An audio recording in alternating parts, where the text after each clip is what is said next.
Hello and welcome to English Spark Official. I'm Zayden, joined as always by Alara. Hey everyone! We're so excited about today's topic.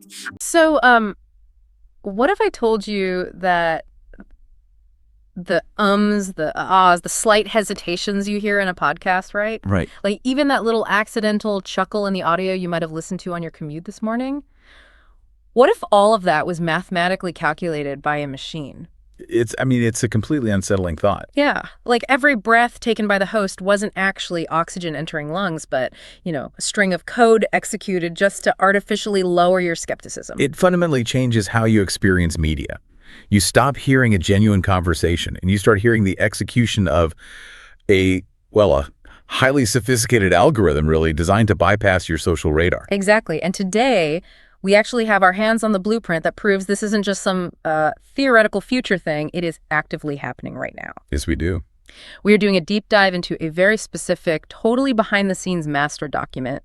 It's titled the AEO 2026 English Voice Podcast Master Script. And for you listening, I want you to think of this as like the ultimate command prompt. The holy grail of prompt engineering. Right. It is this comprehensive set of instructions designed to entirely automate the creation of an English learning channel. I think it's called English Spark Official. Yeah, that's the channel name. And we should probably clarify something about the specific output this document generates, just to set the stage. Oh, yeah, go ahead. So the blueprint we have is for a video titled AEO 2026 Secrets, How AI Ranks Your English Voice. Right. But, and this is important, while that title suggests we're going to get a lesson about, scoring metrics and fluency algorithms and practical speaking exercises, our focus today is entirely on the master document itself. Right. We are bypassing the actual English lesson entirely. Exactly. We aren't talking about how to interpret AI feedback for pronunciation errors or any of that. No, because we're looking at the factory, not the product on the assembly line. The mission here is to unpack how modern educational media is being manufactured from scratch. Literally from nothing. Yeah.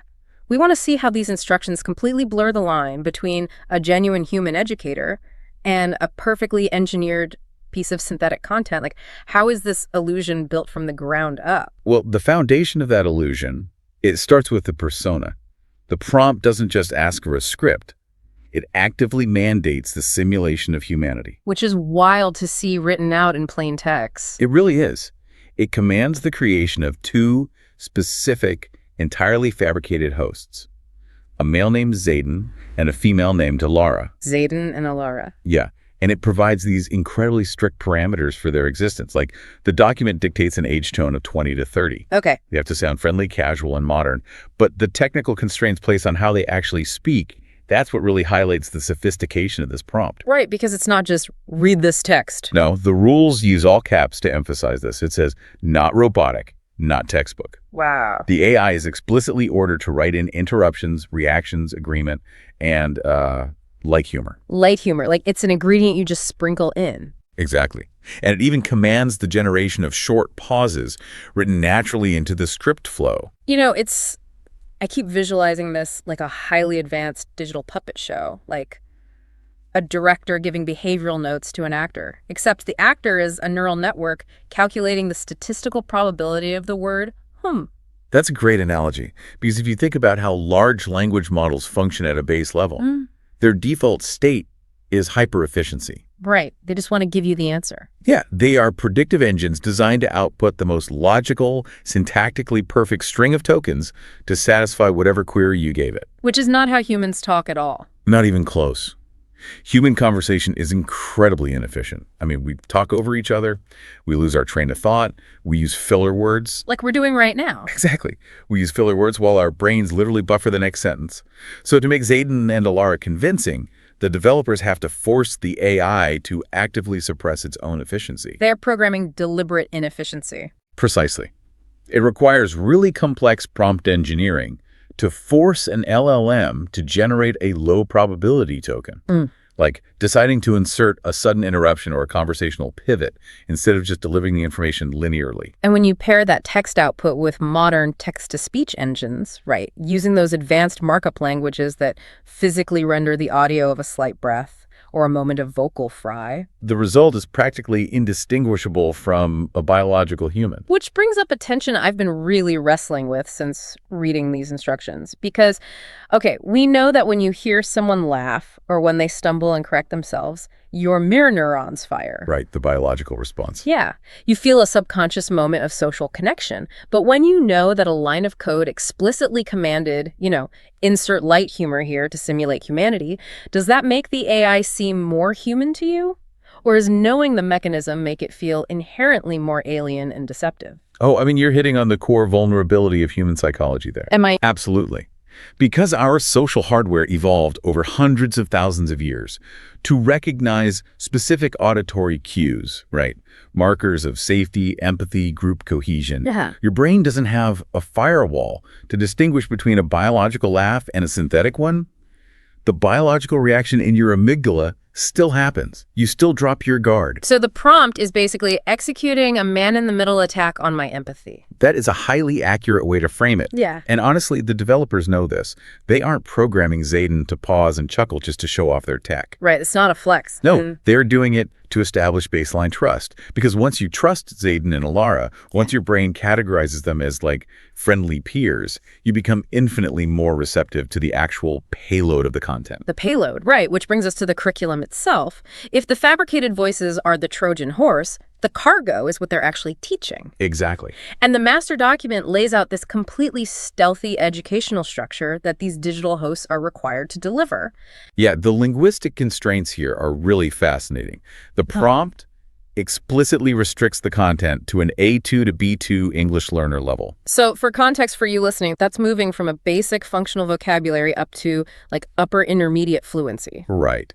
And the AI is instructed to start simple and then gradually escalate the complexity of the vocabulary as the audio progresses. And the rule for handling complex vocabulary is, honestly, it's brilliant from a design perspective. It really is. The script dictates that any complex academic jargon has to be naturally explained within the conversation. So Zayden cannot just stop and read a dictionary definition. No, that would break the illusion. Exactly. If he uses a B2 level idiom, the prompt requires Alara to organically jump in, express a little bit of slight confusion, and ask him to clarify. Which perfectly mimics a peer-to-peer learning environment. It completely removes the hierarchy of a teacher talking down to a student. It just feels like two friends chatting. Yes.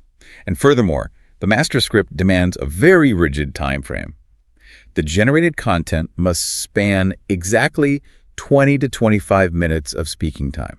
No more, no less. See, that specific length is so calculated, it maps perfectly onto the average commute or like a standard workout session. Yeah, it's the optimal window for sustained attention before cognitive fatigue sets in. Right. And within that optimized window, the AI has to weave in specific pedagogical features. Like it has to naturally include repetition of key phrases.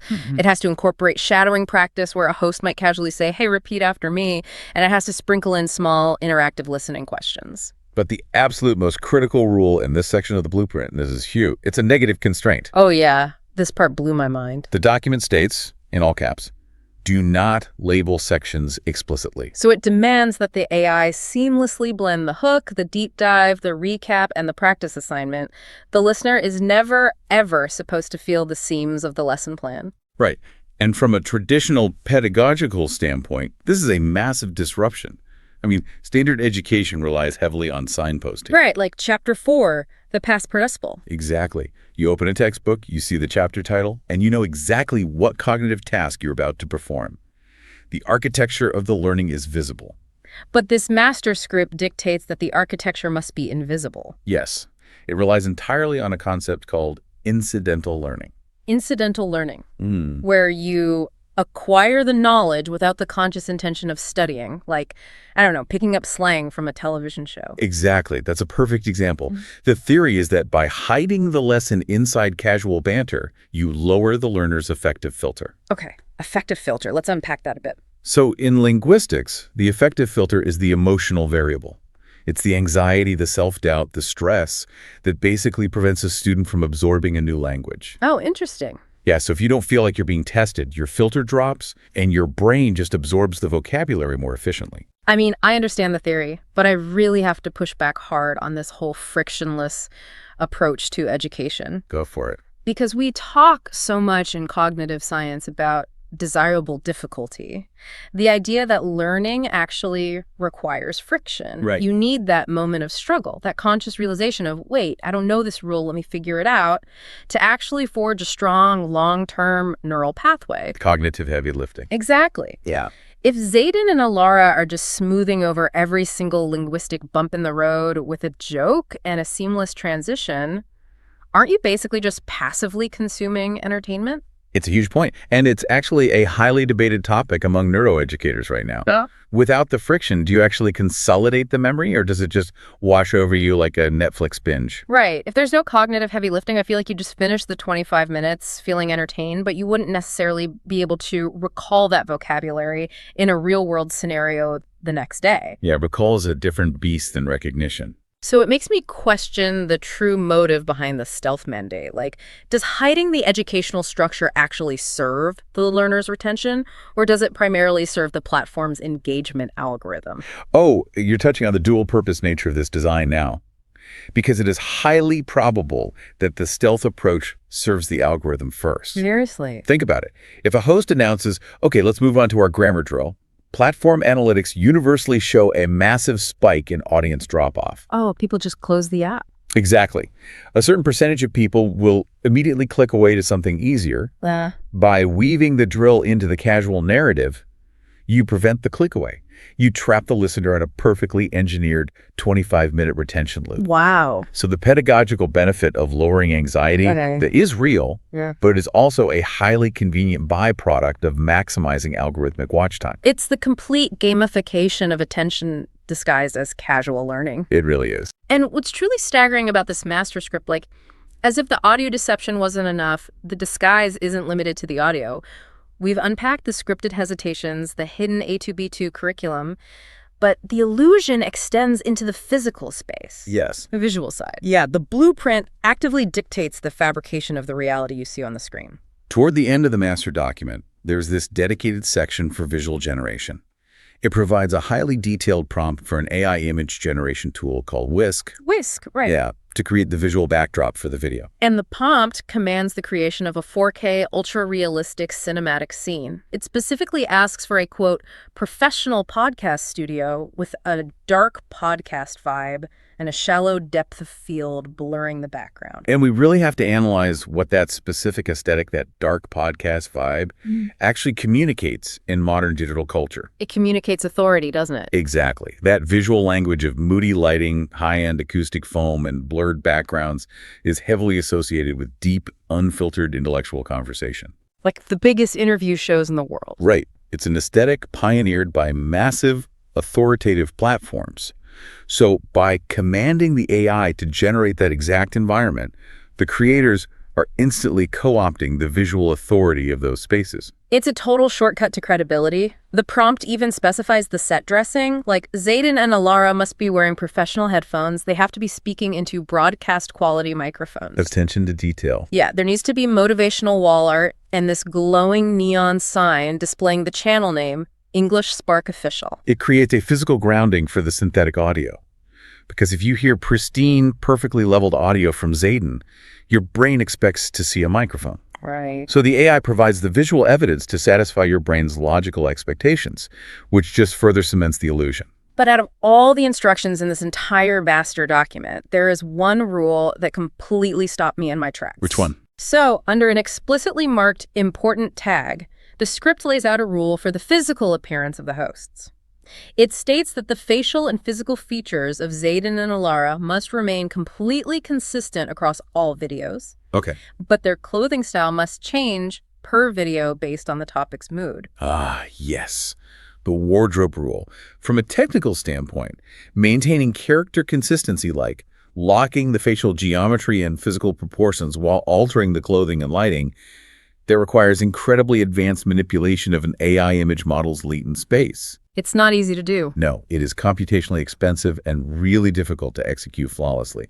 The fact that they prioritize this shows how absolutely vital it is to their strategy. But why? Like, why go through that immense technical hurdle just to change a digital sweater?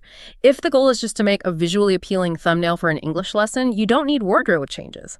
A static avatar would do the job perfectly well. Well, think about how our brains process static avatars versus dynamic characters. If you see a 2D animated character, like, say, a mascot on a language app, wearing the exact same green owl suit every single day. You categorize it as a tool, a utility. Exactly. But if Zayden shows up in a casual hoodie for a video about street slang, and then appears the next week in a crisp, tailored button-down for a lesson on business English negotiations, Your brain registers something entirely different. it registers temporal continuity. It registers the passage of time and situational awareness. Your subconscious connects the dots and says, oh, Zayden woke up today, assessed his schedule, and chose an outfit appropriate for the occasion. Wow. It implies an existence that continues outside the borders of the video frame. Yes. So it's a deliberate tactic to hijack human social trust and build a parasocial relationship. Exactly. We form these one-sided emotional bonds with media figures because we observe their consistency over time, mixed with slight organic variations. And by forcing the AI to change their clothes, the prompt is basically mathematically forcing that organic variation. It is the ultimate synthesis of everything we've discussed today. The engineered stumbles in their speech make them feel relatable in the moment. Yeah. The invisible curriculum makes you feel successful and intelligent without the stress of a formal classroom. And the dynamic wardrobe changes make them feel real over the long term. It's all calculated. Every single element that we historically associate with authentic human connection is reduced to a bullet point in a command prompt. It really is the complete industrialization of authenticity. So as we wrap up this deep dive, let's pull all these threads together. For you, the listener, navigating this increasingly synthetic media landscape, I think this master document is a wake-up call. It definitely is. We started by looking at what seemed like a simple set of instructions for an English learning channel. And we discovered a blueprint for a fully realized algorithmic reality. We saw how text generation and speech synthesis are weaponized to create friendly, imperfect hosts who exploit our biological responses to conversational cues. The engineered hums and ahs. Right. And we examined how pedagogical friction is intentionally removed, blending complex language acquisition into an invisible 25-minute retention loop optimized for platform algorithms. And finally, we analyzed the visual fabrication. The sheer calculation required to generate a 4K studio and force digital entities to change their clothes, all just to trick our brains into forming long-term social bonds with ghosts. Ghosts in the machine. Exactly. The line between a relatable human creator and an optimized data output isn't just getting blurry. The technology to erase that line entirely is already here, and it is executing its instructions perfectly. It demands a fundamental shift in our media literacy. We can no longer rely on the presence of a conversational, a shared joke, or a change of scenery to verify that we are interacting with humanity. Yeah, those cues are easily faked now. We have to evaluate the information we consume based purely on its utility, accepting that the delivery mechanism might be nothing more than a highly persuasive rendering. Which leaves us with a genuinely difficult question to ponder as we close. Imagine you are desperately trying to advance your career, right? And you need to pass an English proficiency exam. Okay, high stakes. You stumble onto English Spark Official. And the incredible thing is, it works. The system does what it's designed to do. The fabricated channel with its engineered banter, its stealthy curriculum, and its perfectly lit fake neon studio completely holds your attention.